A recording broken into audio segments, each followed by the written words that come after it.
ngewe kuri Night iterambere fund nkunda gukoreshaho amafaranga niba nishyuwe ntunguwe n'urugero umuntu yarakwambuye ukabona aribwirije icyo gihe niba ari umuntu ukubwiye ati akira 10,000 uze kunywa agacupa ubwo bashyize wenda amacupa 3 na burushete icyo gihe ushobora kuvuga uti n'ubundi cupa nari kuryigurira ugafata 5 ukabishyira kuri Night iterambere fund. Night iterambere fund turabasuhuje, barakora neza, ni ibintu biri clair rwose bitagoye, ntabwo ugomba kujya gutonda kuri bank. Iyo telefone isonnye ugasanga ari akanyenyeri uhita ufatamo 30% zako kanyenyeri ugakanda 5 akanyenyeri 589 kandi bunguka 11 ku mwaka. Umutungo urimo caveat ucunguti, ubutaka burimo caveat bwagezemo inzu gute, iyo nzu yasabiye icyangombwa bihereye kuki cyo kubaka, yabonye amazi y'umuriro gute. Ambasade y'u Rwanda muri Amerika irakizi, za nzego twubaha twemera dukundira igitinyiro cyazo nazo zagiyeyo. Icyanyuma kwibesha ukagera kwa noteri Maidia agatera zakashe, icyo kireba umujyi wa Kigali n'ikigo cy'ubutaka. Iyi momo ya Keria irarurangiza, iyo convocation nzayitaba niruka kandi bitegereje. Bahinzi borozi namwe bashoramari muri izo nzego ntibikiri ngombwa kugurisha umusaruro wanyu cyangwa iri muri stoke muvuye aho muri. Ukimenya urubuga AfriSellers ubutandukanye n'ingendo wakoraga no kwibaza umusaruro wawe uzagurishirizwa kugeza naho gupfiriyeho. AfriSellers ni urubuga ruhuza bifuza kugura no kugurisha umusaruro w'ibikomoka ku buhinzi n'ubworozi aho baherereye hose ku isi. Uramutse ufite depo y'ibigori cyangwa ibindi binyampeke ntuzirirwe ushaka isoko kuko bikigera kuri AfriSellers biba byaguzwe. Wifuza kandi kugura umusaruro w'ibikomoka ku buhinzi n'ubworozi aho uri hose ku isi ntuzava huri uzasure AfriSellers. Abifuza ko tubashyirira uwo musaruro ku isoko cyangwa bifuza kuwugura nimusure urubuga rwacu wa eshatu @AfriSellers.com. Hari ibyo wifuza kurangura cyangwa kugurisha mu bihugu bigize Afrika y'Iburasirazuba nk'umuceri wa Tanzania, kawunga y'Ubugande, ikawa yo mu Rwanda n'ibindi, nawe tugane. Namwe mufite ibindi bicuruzwa mwifuza gushyira kuri uru rubuga cyangwa ushaka guhimbira akazi ku rubuga rwacu muhawe ikaze. Ku bindi bisobanuro mwaduhamagara cyangwa mukatwandikira kuri nimero mubona kuri screen. AfriSellers. Bakunzi ba KOP twongere tubasuhuze, tubifuriza ishyani hirwe aho muri hose, abari muri za konje kwera umunsi w'abakozi, abari mu ngendo, abagiye gufatira amakonje hanze kubera ko iminsi 2 y'imibyizi kuwa 4 no kuwa 5 kongera kuwa 6 no ku cyumweru. Mwese tubifurize ishyani hirwe mu byo murimo byose, kandi abagize ingendo muzagaruka amahoro. Twifurize ubukwe bwiza Anne Marie Marie Anne Dushimimana. Yes, afite ubukwe uno munsi. Dufuriza ubukwe Ange nawe ufite ubukwe uyu munsi mvuga ni kuwa 5. Ubwa Marie Anne ni kuwa 5, ubwa Ange ni kuwa 6. Byose bikabera mu karere ka Kicukiro. Na nibyo kwishimirwa n'abandi twifurize abarokotse jenoside yakorewe abatutsi n'inshuti z'amayaga bazajya kwibuka ikibirizi. Twifurize n'abandi bafite ubukwe kuwa 6 tariki 3 i Norvège ku mashuri kuri groupe scolaire ya Karama, n'abandi turi kumwe. Tubifuriza rero intangiriro nziza z'ukwezi kwa 5. Twibutsa cyane bakunzi ba KOP, ibihe turimo ntago byoroshye, birasaba gukora cyane, amafaranga yarabuze ku mpamvu nyinshi. Hari ama ONG yafunze kubera USAID, hari ama ONG yafunze kubera umubano w'u Rwanda n'Ububiligi, hari byinshi byagiye bihinduka. Birasaba rero za ngamba kuva kera nakundaga kubabwira gukora cyane gari, gukora amasaha menshi no gukora byinshi binyuranye, hanyuma ukizigamira muri Night iterambere fund. Na akanyenyeri 589 ugakurikiza amabwiriza. Ahantu ushyira amafaranga ushaka yose, kandi aho yakeneye guhera ku 2,000 mu kwezi, kandi igihe cyose yakeneye kuyarotira biroroha. Byemaze kurotira nka 3 nta banga ririmo. Hanyuma ubwo nyuma yo kwizigamira, ikindi ukagabanya dépense, amafaranga utakaza ukajya ukoresha mu bikenewe gusa. Ikindi ukareka gutakaza umwanya dutakaza ni mwinshi, wenda wakabaye umwanya utakara mu gihe cyiza, n'umwanya ukozemo siporo, n'umwanya uganiriye n'inshuti ugasura abarwayi, n'umwanya ugiye muri ka sauna na massage, n'umwanya ariko indi myanya dutakaza tuganira ingingo zinyuranye ni ukubanza ukareba n'icyo zimaze, donc ukaruhuka kugira ngo ugire imbaraga zo gukora ejo. Niba ukora amasaha, niba ufite kontra yo gukora amasaha 5 ahantu, uruhuke 2 wongere ushake n'ibindi ukora. Nta gitangaza kirimo gukurikije krize turimo, nta gitangaza kirimo kuba waba ufite imodoka ikujyana ku kazi, ariko mu gitondo ushobora kuyikoresha utwara abagenzi mbere yo kujya ku kazi saa 3 cyangwa na nyuma ya saa 11 ugakora nibura ukageza saa 4. At least nibura icyo gihe waba utahanye 5 birenga ku mushahara wari ufite. Ibyo 5 bya buri munsi ugiye ubishyira kuri LNIT iterambere fund, biba bivuze ngo ni 150 mu kwezi, biba bivuze ngo ni 1,800,000 ku mwaka, biba bivuze ngo ni 9,000,000 mu myaka 5. Murumva imibare? Byose ni imibare. Cyangwa se niyo utayarunda ngo amara imyaka 5 ariko ushobora kugira ikindi kibazo gitunguranye, wenda uhembwa 500 ariko ugize ikibazo, urwaje umwana cyangwa se umuvandimwe cyangwa se ugize ubukwe, icyo gihe ushobora kuba wayakoresha, kuko kuri LNIT iterambere fund kurotira biremewe, nta nubwo bitinda, iminsi 4 gusa. So ngibyo ubwo no kujya tugirana inama mu buzima. Igihe cyose ntabwo twaba tuvuga ibikomeye cyangwa se ibiruhura, ariko tugomba no kwigisha abantu bakagira. Niba ngewe kuri LNIT iterambere fund nkunda gukoreshaho amafaranga niba nishyuwe ntunguwe, ni urugero umuntu yarakwambuye ukabona aribwirije icyo gihe,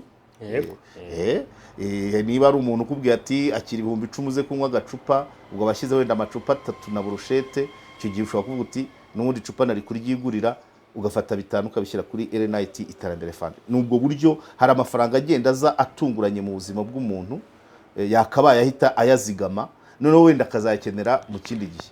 Nkunda kubaha urugero, ushobora kujya kuri tere, umuntu mukoresha akamatike, wenda sinyikoreshe yose, ayo nari kunywa, ayo nari kwiyakiriza, wenda isaha zikagera nageze mu rugo nkarya akavange. Ibyo byose ayo mafaranga yakabaye ajya muri bwa bwizigame. Ariko si naho gusa, no muri banki, na banki wemberwamo ushobora kuvugana na banki ukayibwira uti ngewe mujye munkata 10% cyangwa 5% cyangwa 20%, ukazayarutira igihe runaka, cyangwa ukazayaheraho wenda wasaba inguzanyo akakubera ingwate. Rero ni byiza ko abantu tubitinyuka. Twabonye ibiganiro n'abamotari batubwira ati mba mu itsinda ryitanga 6, ndati mba mu rya 5. Nta muntu urengeje imyaka 20 wakabaye ariho adafite ahantu, adafite uburyo bumwe cyangwa ubundi bwo kwizigamira. Nkunda abantu bakora imyuga iringaniye, ndanga kwita iciriritse kugira ngo batumva ko mbapfobeje, bo izo mekanizme baba bazifite. Umunyagataro afite ahantu atanga 1,000 ku munsi, umunyonzi memushoza, n'abafura mungu, n'abamotari.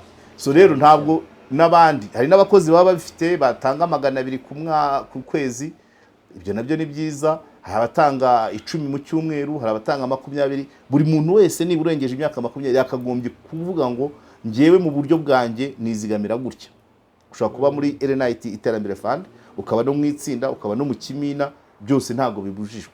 Hanyuma ejo amafaranga amara kuba menshi ukayakoresha ukora ikintu nakwita nka ishoramari, investissement, ugashakamo akantu kaba kabyara umusaruro.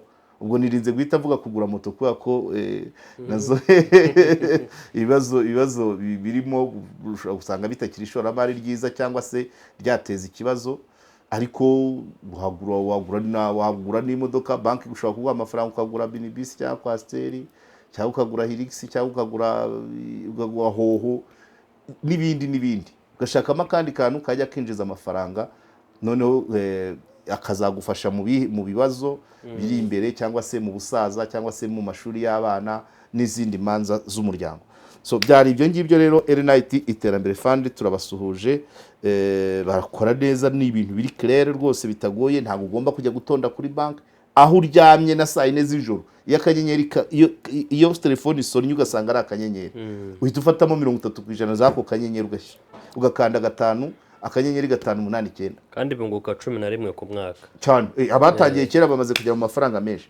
So nibyo rero, ubwo nuko nari ntangiye ikiganiro uno munsi. Ka tuvugane ku bintu birajya kuba byinshi ariko ntago mbatindira kamere kuri kibazo kiri Norvège. Ikibazo kiri Norvège abantu benshi bamwe baracyumvise kuri kuri televiziyo kuri umunyamakuru umwe wagikozeho. Ni ngerageje kuvuga mu magambo make ibintu bitumvikana muri no case. Harimo icyo bita kwibeshya ngo umuntu yakoze imitation yibeshye, harimo icyo kuba ubutaka burimo caveat bwarubatswemo inzu ikuzura ikabona umuriro n'amashanyarazi ikabona amazi n'umuriro ikabituwemo n'abantu. Hakabamo no kuvuga ngo hari umuntu wishyurwaga mu kindi kibanza yishyurwa ubukode bw'inzu yakiguranyemo, ariko ngo abamwishyuraga babuze za gihamya. Ibyo nibyo niho ruzingiye ofete. Ni ibintu bitatu muri iyi kesi tugomba kuvugaho. Kesi uko iteye ni umuntu abantu baguze ikibanza mu murenge wa Kigali mu kagari ka ngira ngo nako ni Kigali hariya bita Norvège. Hanyuma bagura ikibanza bo bavuga ko baguze ikibanza gifite metero kare 1682, gifite UPI 2652. Imbere hari iyindi mibare ibanza 010103 ibintu nk'ibyo. Hanyuma bakigura miliyoni 14,500 muri 2022. Ubu cyo kibanza nicyo kirimo inzu ituwe. Niho abantu bakagombye kwibaza. Nibazaga mu kiganiro numvishe mu gace gatoya numvishe umunyamakuru yakoresheje avuga ati umujyi wa Kigali niho bashije gukemura aya makimbirane. Iyi nzu icyabaye nk'uko aba bantu babivuga, hamaze kugaragara amakimbirane ko uwakoze mu ihererekanyabubasha muri mutation habayemo uwagurishije bino bibanza byombi avuga ko hari ikindi yagurishije 800 gifite metero kare 839, gifite UPI iherwa na 2673.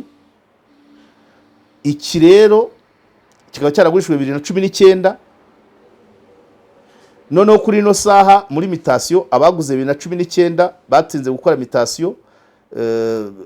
Hanyuma aba 2022 bakora mutation mbere. Noneho uwagurishije ibibanza byombi nyuma y'igihe aza kuvuga ngo yatanze mutation, yatanze icyangombwa kitari cyo, yibeshye atanga icyangombwa cya metero kare kilometero kare 1682 aho gutanga ikiro 869. Aha rero nkavuga ngo ubwibeshye bw'umuntu bugaragazwa n'iki, bwemezwa nande. Ubundi ugiye mu mitekerereze yanjye ukuntu nkunda kuvuga nahuranya, nemera ko kwibeshya uri mukuru, ushobora kwibeshya mu kuvuga, ushobora kwitiranya abantu amazina, ushobora kuvuga, ariko kugira ngo igipapuro cyanditse ubitse ugitange ugende umara ukwezi 2-3 ujye kwa noteri asinye, nyibaza ko kugaragaza ko wibeshye kwa noteri byakabaye either byemezwa n'urukiko narwo rukagendera kuvuga ngo uyu muntu yibeshye yari muri ihe situation, ese yari yasinze bihagije yanyoye ibiyobyabwenge, ese ni umurwayi wo mu mutwe afite ibyangombwa by'indera, ese kugira ngo rero inzego ziyemeze kuvuga ngo kanaka yaribeshye, ubwo bwibeshywe bwakagombye kugira ikibugaragaza. Aho ni ikibazo kiri. Kwemeza ngo kanaka yaribeshye ubibwirwa n'iki? Kuki atabikoze, kuki ataba yarabikoze ku bushake? Ibyo rero ni ukuvuga ngo iyo uhagaze hombi hagati inzego muri raporo inzego zandikamo ko uyu muntu yibeshye wagurishije ibibanza, yagurishije ibibanza 2, uguze nyuma agiye gukoresha mutation.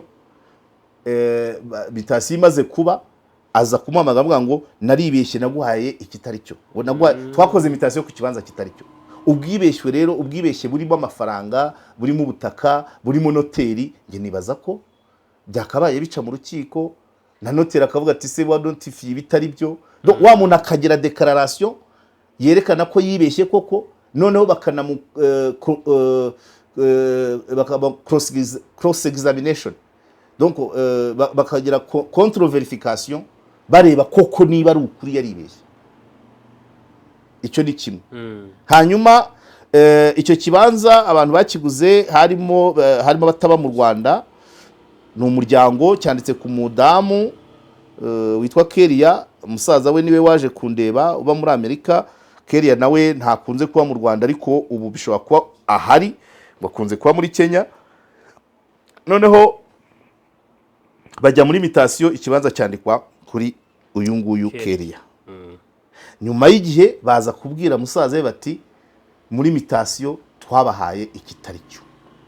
Icyo ni kimwe. Hariho gitifu ngira ngo bivugwa uko bambwira ko gitifu umurenge wa Kigali Christophe ngira ngo ubu ashobora kuba atakiri mu mirimo cyangwa atari no mu maboko ye. Nigeze kubyumva bavuga ngo yasezeranyije abatagejeje imyaka. Okay, abaye ahari it's okay, ariko yabikoze akiri gitifu, ubu ntakiriwe. N'uwitwa Ndekezi we sinzi n'icyo akora uvugwa muri iyo dosiye. Aba bantu ayo makimbirane amaze kugaragara nibo bashyirishije caveat kuri ubu butaka UPI 2352 ifite metero kare 1382. Cyo ni kimwe. Icyo kwibeshya twagiye. Hanyuma rero caveat, aba bayobozi bamaze gushyiraho caveat, wa wundi nyiri bwa butaka wari uri no mu kibazo avuga ati butaka bwanjye aje asangamo inzu.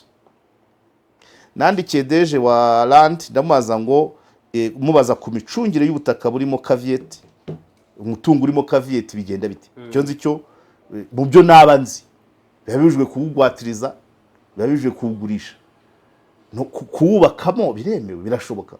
Kandi tuzi ko icyangombwa cy'ubutaka kugira ngo ubone icyangombwa cyo kubaka werekana icy'ubutaka. Kugira ngo ubone amazi n'umuriro werekana icyangombwa cy'ubutaka. Iyi nzirimo yubatswe fondation, inkuta, rento, finissage, amazi, umuriro, yubatse ku buhe butaka d'abord. Muri randi yubatse ku buhe butaka. Hanyuma cyangwa yerekanaga kugira ibyo byose abibone ni iki kubwo butaka buri muri caveat. Abadukurikiye mutwumve. Ubwo tugeze ku bibazo bibiri: kwibeshya muri mutation, gushyira caveat ku butaka, inzu yuzuye mu butaka burimo caveat. Nayo natuwe ari kubyongera. Yuzuye nyine habitable, irimo abantu. Nuko ibintu birebire ndanga kwirwa njya muri byinshi. Ubwo ingingo ya 3 turajya mu bijyanye no kwishyurana. Uyu muntu aza hano yambwiraga byose ibintu ni ibintu bizwi n'abantu benshi. N'inzego zampamagaye zimbwira ko uyu muntu yageze mu nzego nyinshi avuga ikibazo cye, no mu itangazamakuru ntabwo ari iwanjye yaje gusa. Abantu benshi bashobora kuba babizi, ariko wenda ibisubizo batanga ntibihure cyangwa se ntibihwane n'ibyifuzo by'abafitanye ikibazo. Numva urwo rurimo ari rwo rwiza. Urumva hari abaturage bari aho, hari ushinzwe ubutaka mu murenge, hari ushinzwe site, iki kibazo barakizi. Hanyuma ikindi cyantunguye, sinzi wenda uko inzego zikora, nuko avuga ko hagiye hajyayo amatimu menshi kureba icyo kibazo.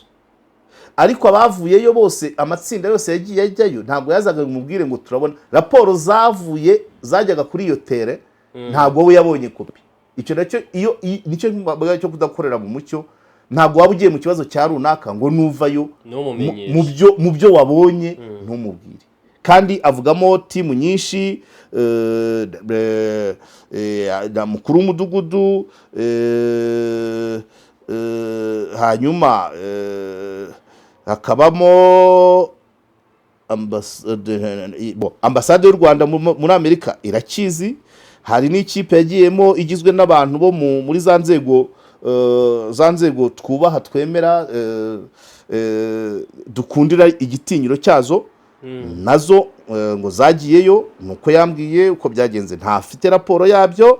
Hanyuma nyuma yaho hajyayo ikipe y'umujyi wa Kigali, nta raporo yabyo afite. Hanyuma bajya mu urukiko rurabategeka ngo ibintu bijyanye n'ubutaka musubira mu nzego z'ibanze. Hanyuma basubira mu nzego z'ibanze, ikipe irimo umunyamategeko, basubira kuri tere, raporo bayiha meya.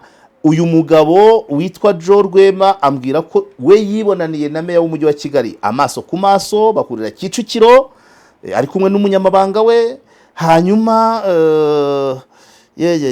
hanyuma we na meya hari ibyo bavuganye, amubwira ati kubera iriya nzu ikigaragara cyo niba ubutaka ari ubwawe, nyiri iriya nzu muzavugana either gusubiza ubutaka cyangwa kwishyure cyangwa bigende biti. Ni ukuvuga ngo nubwo nabyo bitafitiye raporo yanditse, uwo mugabo muvuze izina kubera ko nzi neza ko hagize ikigaruka yabeshye niwe twareba.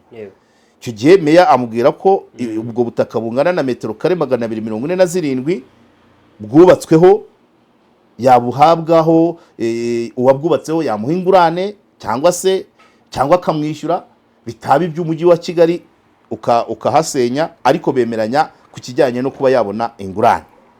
Baravuga birakomeza. Hanyuma nyuma yaho uyu mugabo aza guhamagarwa na gitifu mushya w'umurenge wa Kigali, amubwira ati meya yambwiye ngo tubonane ku itariki 5 z'ukwa 4 2025, kandi na meya azaba yaje hari n'abaturage tujye mu kibazo cyawe. Kuri 5 z'ukwa 4 2025 ngo hari abantu barenga 200. Hanyuma ariko icyo gihe meya ntabwo yaje. Hanyuma iyo nama yemeza ko icyo gihe yemeza ko uwubatse mu butaka abifitiye uburenganzira guhindaguranya ubutaka. Uko biri kose uyu wubatse muri buno butaka bwarimo caveat, icyo ni icyambere, ashobora kuba yaraguze n'abamuhaye ibicupuri, ibyo harimo penali. Kuko ubutaka burimo caveat ntibushobora kugurishwa, ntibushobora kuba demantere, gukatwa ngo bavaneho kiriya kibanza cye. Ashobora kuba yaraguze n'abamuhaye ibicupuri, cyangwa se cyetse niba ubwo ngubwo atari bwo mvuga, ariko numvise ko ari bwo. Hanyuma amaze kugura n'abafite ibicupuri bamuha wenda icyangombwa cy'ubutaka aricyo yagiye gusabisha icyo kubaka. Ubwo nabo n'abamuhaye icyo kubaka bagendera ku gicupuri, ajya kugisabisha amazi n'umuriro, nuko kugeza atuyemo, kubera ko ubutaka buri muri caveat. Hanyuma rero muri izi nama, iyi nama ya nyuma hari icyavuzwe ndangakubitino, kuko hari ahandi byavuzwe. Haje kuvugwamo ikintu, bwa butaka bufite metero kare 800, bwa butaka butoya bwarimo inzu. Ubutaka buvugwa hano muri iki kiganiro havuga ubutaka bubiri. Ubutaka butoya 869 bwarimo inzu. Ubutaka bunini 1682 metero kare 1682 bufite UPI 2652, ubu nta nzu yari irimo, ahubwo ubu irimo. Noneho bwa bundi butoya bavuga ko bagurishije Keria, ariko bajya guhinduza bakibeshya, ubwo nta gihamya ifatika igomba kuba ihari tangible. Hanyuma ubu ngubu ubwo bwa mbere butoya bibeshyeho bakamuha ubunini butarimo inzu, none ubunini bukaba burimo inzu. Abaturage ngo bavuze ko ubu butoya Keria yabuguze akamara umwaka yishyuza ubukode bw'inzu yarimo. Aha rero nishaka nsoreza aha rero niho ruzingiye. Umwaka ugirwa n'amezi 12, cyokora ari nabishyura mu byiciro bakatanga 3 cyangwa 5, it's okay. Ariko ubwishyu bw'inzu bubanzirizwa n'amasezerano y'ubukode, hagakurikiraho kwishyurana kuri bank mu ntoki cyangwa kuri mobile money. Muri uyu mwaka abaturage ngo bavugaga ko abakodeshaga iyo nzu na Keria bamwishyuraga kuri mobile money. Niba bafite amasezerano, reka mbabwize ukuri, nsoza kuri no ngingo, niba hari amasezerano y'ubukode bazayanzanire, niba bari uburyo bamwishyuraga babutubwire. Ariko niba ari kuri mobile money, ngo kuko ngo baravugaga nimwerekane mobile money mwatangaga amafaranga, bakavuga ngo zarasibamye. Please, KOP yiporse garant yo kuvuga ngo historique ya mobile money iraboneka muri MTN iratangwa, bishobora gusabwa n'urukiko, bishobora gusabwa na RIB, bishobora gusabwa na parike, bishobora gusabwa n'umujyi wa Kigali cyangwa n'undi wese mu buryo icyo gihe bantegeka, kugira ngo historique yerekana umupangayi, inimero y'umupangayi n'iya Keria, tukazihuza tukareba uburyo zahanye amafaranga. Iki nicyo gihamya cya nyuma. Umuntu ku giti cye ntabwo ayisaba, ntabwo mbizi icyo byasaba cyose ngewe nabikora, kuko iki kintu nkurikije ko umuyobozi mu mujyi wa Kigali yambwiye ati twarakurikiye twumva ibitekerezo by'abaturage, abaturanyi, ariko abaturage nabo ni abaturanyi b'uwagurishije, si abaturanyi b'uwaguze. Uwaguze umwe aba muri Amerika, undi ahora agenda. Ariko niba baravuze ngo bareba abakomisiyoneri, abasurishije ibibanza, basanga ari ibyo, ariko aka kantu ko kwishyurana, please, aka kantu ko kwishyurana, ubwo byasaba ngo niba yarishyuraga mu ntoki, ariko bavuze ngo bavugiye aho ko bishyuraga kuri momo, basabwe message bavuga ko zitakirimo. Izo rero muri MTN zaboneka. Mujyi wa Kigali, umuntu wese urebwa n'iki kibazo nafata umuntu wakodesheje iyi nzu iri mu kibanza gitoya, amwake nimero na Keria zanize, tuzijyane muri MTN, tuzihuze, turebe ihererekanya ry'amafaranga ryabaye hagati yabo. Yego. Nidusanga bavuga ngo umupanga yishyuraga Keria 40,000 mu kwezi, niyo twabona message imwe y'ibihumbi 40, Keria yahakanye, twamubaza icyo yakira, icyo yaguraga n'uwo muntu. Ariko zibuze burundu, habasigaye gushakira, kiretse avuze ngo nishyuraga mu ntoki, cyangwa akatwereka konti, cyangwa se bikabivuga ngo ntiyigeze yishyura. Amasezerano wenda hari igihe batayakora, ariko nabyo byakabaye bigomba, ibintu bikomeye bikenera impapuro. Ariko nkurikije ko umuyobozi mu mujyi wa Kigali yambwiye ati abaturage bivugiye ko iyo nzu Keria yigeze kuyikodesha, please, inzira y'ubwishyu bw'ubwo bukode yaba gihamya, ikibazo kigakemuka. Nimukatuvune. Iyi ngingo reka nyisoze ingaruka ku byo nahereyeho. Kwemeza ko umuntu yibeshya ari mukuru bigenwa bite? Ubwirwa n'iki 100% ko ibyo avuga ari ukuri, kuvuga ko yibeshye, cyo ni kimwe. Icya kabiri, umutungo urimo caveat ucunguti, ubutaka burimo caveat bwagezemo inzu gute? Iyo nzu yasabiye icyangombwa bihereye kuki cyo kubaka, yabonye amazi y'umuriro gute? Icyanyuma, niba hari umuturage wakodesheje inzu muri cya kibanza gitoya Keria yaguze, bavuga ko Keria yaguze gifite metero kare 869, kikagira UPI 2673, umuntu wigeze aba muri iyo nzu, niba ari umwe niba ari babiri, adufashije yatubonera amasezerano y'ubukode, akadushakira uburyo yishyuraga, niba ari mu ntoki ubwo twakarikira muvuma za Keria. Niba ari umuntu Keria niba ahora hanze, bisaba kureba ngo niba yinjira mu gihugu agongesheje, n'est-ce pas? Byasaba kureba ngo uwo muntu uvuga ngo ku itariki ngo namwishyuye mu ntoki, tukareba niba na Keria yari mu Rwanda. Avuzemo kwishyura kuri telefone, rero cyaba gikemutse, donc kujya gushaka historique muri MTN. Nibaza ko ni bya 2015 twabibona.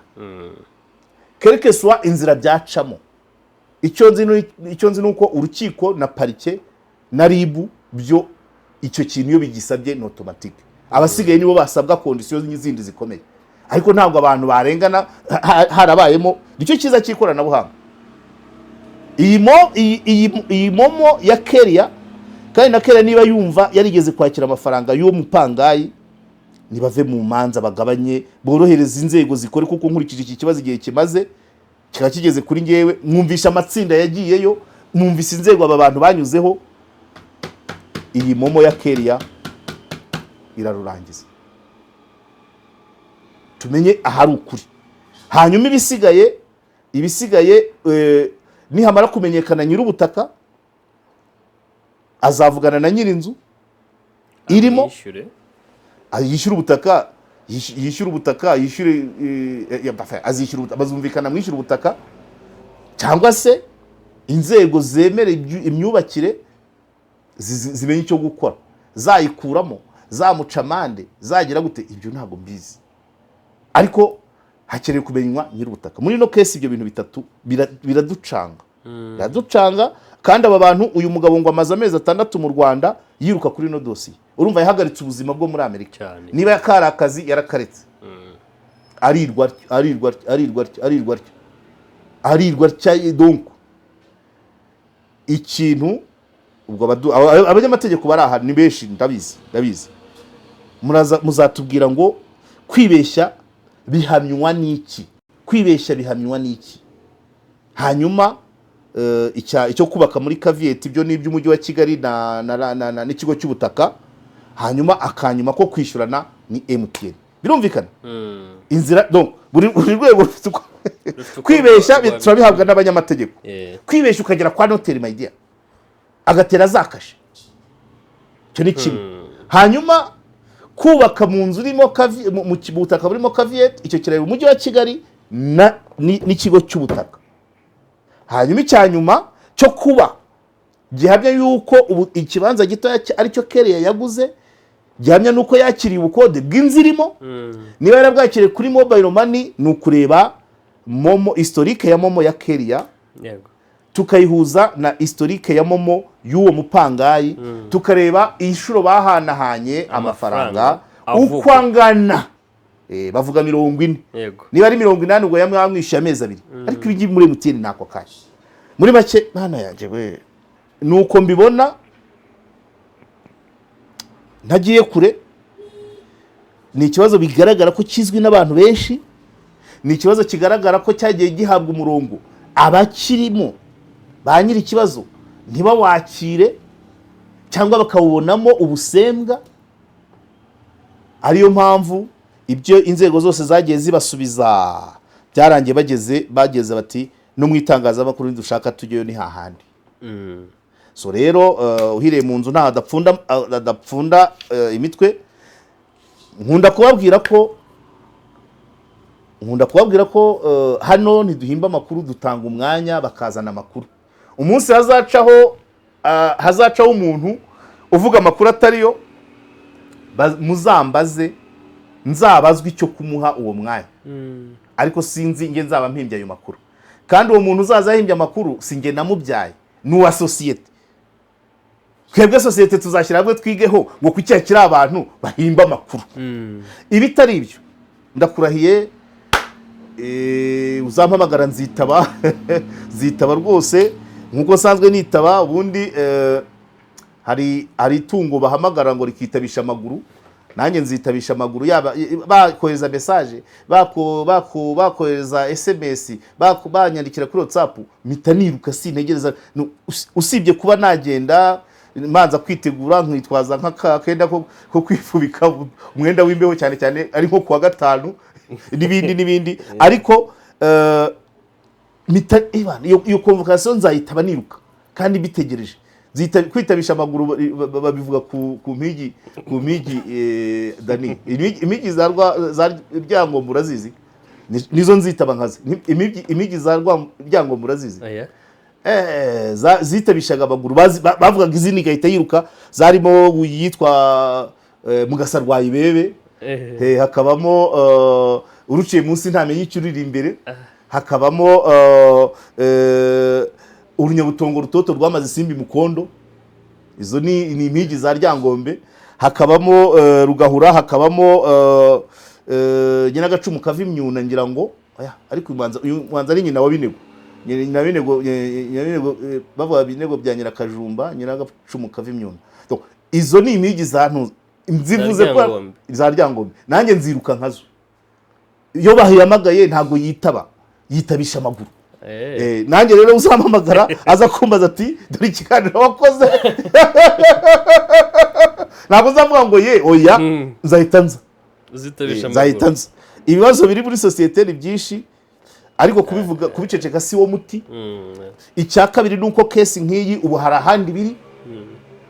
Hari naho bishobora kuba. Yego. Ariko tugafata n'umwanzuro ngo hano harimo amasomo abiri nako natatu. Kwibeshya byemezwa nande?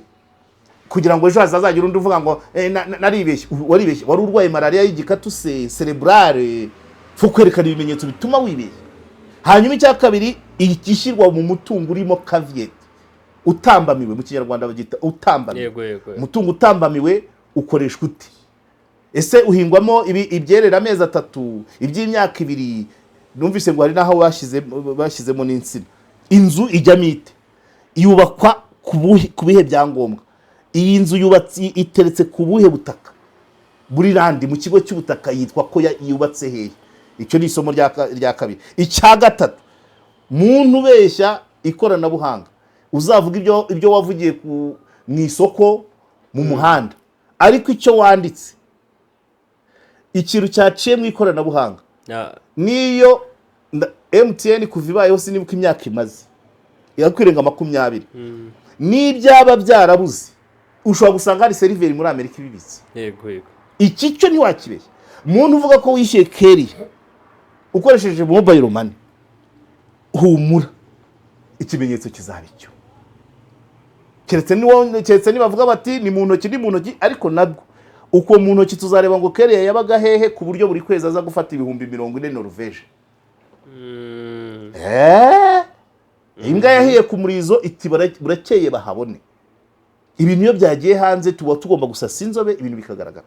Ninde ufite ukuri, ninde ubeshya? Nuwagurishije, nuwaguze, nuwubatse, n'inzego. Ibi biyiciro byose nta na kimwe dushyigikira ko kirengana. Ari uwagurishije, ari uwaguze, ari uwubatse, ari abamurebereye, ari inzego ziri gukemura ikibazo, zose zikeneye kuba ibyo byiciro byose bikeneye kuba byahabwa cyo nakwita ndangagutira iry'abandi, ariko ubundi nicyo cyakabaye ubutabera. Ntabwo hano duca imanza, ariko ubutabera ntabwo butangwa n'inkiko gusa. Ni ukuvuga ngo bikamenyekana ngo dore umunyakuri, dore umunyakuri guke, dore uwibeshye, dore ubeshya. Ibyo birakenewe. Abantu bakajya no mu bindi. Iki kibazo kujyamo abantu batari munsi ya 80. Ntashyizemo abaturage bagana. Ariko mvuze inzego aba bantu birukamo, noteri, umujyi wa Kigali, umurenge wa Kigali, akarere ka Nyarugenge, wasanga no kumuvunyi bizwi hehe, kugira ngo cyagagombye gukemuka, abantu bagasubira mu bindi, bakita ku bibazo by'abandi baturage. Ujya mu kazi akajya mu kazi, uyu mugabo agasubira muri Amerika akajya mu byo yakoraga, bikava mu nzira. So rero bakunzi ba KOP, ntabwo utugana adategereje atababaye, kandi batugana bategereje ibisubizo. By the way, ntabyo dutanga, icyo dukora niki bibavugira, ababifite bakabitanga. So muri make nuko reka kasoreze kuri aka kantu ko gushima RTB. Uru rubanza nzaba ndukoraho, nzarufatanya na wa mwana ukubitwa mu mudugudu wa Rwimbogo, aho bita mu Kanogo ko kimbere y'ikibuga cy'indege. Bizafatana na hano biba ari byinshi, mujye mwihangana, nimwe mubizana. Yes, uru rubanza rwa Gatanya nzarusesengurira rimwe. N'umubyeyi wampamagaye ambwira ko umwana we yabazwe, agatabwamo ibitambaro, akagira ububabare bwinshi, noneho yasubiraho no kwa muganga kugira bavanemo igitambaro bagashaka kumwishyuza, kandi uyu mwana yari yazize impanuka nayo ntarayishyurwa. Ubwo icyo tuzabijyanirana. Aka RTB reka ko nkasoreza aha, ni kagufi cyane. RTB ndayishimira, ariko ndatumikira n'abantumye. Nari maze igihe kigeramo hafi mu ukwezi mfite ikibazo cy'abantu 104 b'abarimu mu mashuri y'imyuga n'ubumenyingiro, ngo baba baragiye mu mahugurwa i Musanze, hanyuma mu kwa 12 2024, abanyuma bamara y'iminsi 14, ariko bikaba bigeze kuri no tariki bataratangira guhabwa amafaranga bakoresheje icyo gihe. Ngo bari bagiye reka ibaro yabo abarimu bigisha mu bigo bya TVET bakoze Industrial Exposure Phase 2, niko yiswe. yego impamvu natangiye shima akamera inyuma impamvu natangiye shima ni uko deje wa RTB iki kibazo nkimara kukimenya arambwira ati uzarenza kuwa gatanu atarabona amafaranga ye azaduhamagare. ubwo n'uyu munsi azahamagare deje yabimbwiye kuwa kabiri agomba kwishyura kuwa gatatu kuwa kane no kuwa gatanu. ubu wenda uyu munsi kuwa kane yabaye konje, kuwa gatanu haba konje, ubwo wenda twizere ko bazayabaha uwa nyuma azayabona kuwa mbere. ariko niba hari abayabonye kuwa gatatu nabo batubwire. icyo nashimye ni uko ibyo byose deje ntabwo agwa nabi, ntabwo yambeshya kuvuga kuwa gatatu kuwa kane no kuwa gatanu. Seke buriya atekereza ko binabaye binatinze byafata wenda iminsi 3 mu cyumweru gitaha kubera nano makonje, kadufate ko kuwa gatatu wa nyuma azaba ayabonye. Niyo mpamvu nayisi nkuru yo gushima. ariko nubwo nashima ntago nabibakugaya ko batinze. Ibaruwa yabo barimo yagiraga iti tunejejwe no gusaba ubuvugizi bwo kwishyurwa amafaranga yakoreshejwe nk'uko byanditswe mu ibaruwa itumira. bari mu kubatumira bari babwiye ko bazabasubiza amafaranga kandi koko bagomba gutangira bagiye kuri 23 z'ukwa 12 2024. agira ati tunejwe no kubandikira iyi baruwa kugira ngo tubasabe ubuvugizi bwo kwishyurwa amafaranga yakoreshejwe igihe kirekire gishize mu mahoteli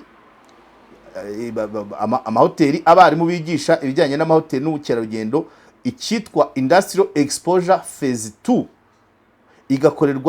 igakorwa n'abarimu bagera ku 104 bose hamwe mu gihugu nk'uko bigaragara kuri liste iri hamwe n'iyi baruwa y'ubutumire yandikiwe ba meya ngo bohereze yanditswe na Rwanda TVET Board muri bugaragarizwe ku mugereka. Ubusanzwe iyi industry yatangiye tariki 23 z'ukwa 12 2024 ikamara iminsi 14 hatabariwemo weekend. ariko nk'uko muri bibone mwibaruwa amafaranga yo gucumbika no kurya igihe abarimu bari gukora icyo gikorwa cyo guhuza ibyigishwa nibiri ku isoko ry'umurimo. Mbega topic ukuntu yari na nziza. Wow uzi iminsi bazi iminsi iki kintu nkibaza. Bakoze ibintu byiza cyane. ahubwo RTB zaduhe na raporo y'ibyavuye muri Industrial Exposure. Ibyigishwa nibiri ku isoko ry'umurimo agatangwa na RTB binyuze mu mushinga ubukerarugendo imbere project. Nk'uko byari bisanzwe twaritabiriye kuko adahita atangwa buri mwarimu abagomba kwisaka agashaka uko abigenza, ariko mission order zamara gutangwa amafaranga agasubizwa. Sinjya muri ntuza ikigaragara cyo uko banditse iki kintu rero cyitwa gushaka uko wigenza. Mu byibaze abarimu 104 bavuye mu gihugu cyose bakajya kuba Musanze ibyumweru 2. Uko bigenza ni iki? Harimo kwikopesha icyo kunywa, kwikopesha icyo kurya, kwikopesha aho uryama, ushobora kwikopesha n'uwo muryamana. Ukamara amezi rero ukamara amezi ukwa 12 urebye ni nka ukwa 12 ukwa mbere ukwa kabiri ukwa gatatu ukwa kane abaya 5. Amahirwe nuko bambwiye ko bagomba kwishyurwa ubwo kuwa gatatu. Kuwa gatatu y'icyumweru gitaha uzaba atarayabona azanyibutse nanjye nibutse deje. N'urutonde rwabo bose ni kuri 23 bamaze bose iminsi 14. Ibigo bigishaho nibyo ndi kureba. Icya Rubavu, Nyagatare, Rubavu, Bugesera, Nyanza, Musanze, Rubavu, Musanze, Muhanga, Gasabo, Bugesera, igihugu cyose ngibi Kicukiro ngiyi ndayibonye, Huye ngiyi, Nyarugenge, Muhanga ngiyi, ndebe uturere ntari bubonemo, Nyamasheke ngiyi, Rutsiro ngiyi, ako ntaravuga nakahera, Huye nayivuze, Nyamagabe ntayo ndi kubona, Gicumbi ntayo ndi kubona, Rulindo ntazirimo. Ubwo wasanga iyi faze yarebaga utu turere. Dore rwose urutonde rw'abantu 104. Ubwo mbonye faze ya kabiri mbonyemo uturere, mbonyemo Nyarugenge, Kicukiro, Gasabo, Musanze, Rubavu, Nyarugenge, Muhanga, Huye na Nyanza. Ubwo nitwo twagiye muri faze ya kabiri. Za Rulindo nta zirimo, za Gisagara nta zirimo, ubwo zagiye mu yandi mafaze cyangwa se zizagenda mu yandi mafaze. Aba bantu rero nibo bishyuza ukurikije ibyabagiyeho, amafaranga bishyuza ntari munsi ya miliyoni 60, kuko ibitunga umwarimu wo kuri uru rwego iminsi 14 ku bantu 104 ntago 104. Ni ukuvuga ngo niba mvuze 60 nuko nibura ku munsi yabaratungwaga n'amafaranga atari munsi y'ibihumbi 60, icyumba no kurya tusa. Ibaruwa ibatumira, yes, since okay. Icyo nzi cyo misiyo y'Imusanze ntiyajya munsi yayo ngayo, abantu 104. Byose urumva ni amafaranga menshi kuri bose, ariko ni namake ku kigo cya leta. Usibye icyo kibazo wenda Deje yambwiye ko cyaba cyaravutsemo, kandi icyo gihe tuvugana kuwa kabiri yambwiye ko cyakemutse, ko kuwa gatatu batangira kubishyura. Banatinze byaba bitewe n'aya makonje abiri, ariko ubwo icyumweru gitaha bazishyurwa. Niyo mpamvu iyi nkuru nayise iyo gushima. Hanyuma n'ibyavuyemo tuzabishima, ko twari tumaze iminsi tubyibazaho ku bijyanye n'umurimo n'isoko ry'umurimo n'ibyigwa, niba harabaye amahugurwa ahuza ibyo abantu biga n'ibikenewe ku isoko ry'umurimo. Ni byiza cyane, ni n'inkuru nziza muri periode nk'iyi y'umunsi w'umurimo. Munyemerere nakerewe ubukwe, ariko ntacyo tuba turi kumwe. Ibindi nzabibabwira nyuma. Ibindi nabibabwiye ari uru rubanza rwa gatanya, harimo udushya, ari na ya kesi ya wa mubyeyi ufite umwana wavuwe nabi, niko nabivuga. Nzabifatanya n'urubanza. Hanyuma oya, ntabwo nzabifatanya n'urubanza. Uriya mubyeyi ikibazo afite nuko ikibazo yatewe n'ivuriro kugikemura bamwishyuje. Icyo ni kimwe. Icya kabiri nuko yagonzwe, ariko nanubu akaba atarabona ubwishingizi. Impozamarira ziva mu bwishingizi. Niyo byo tuzareba.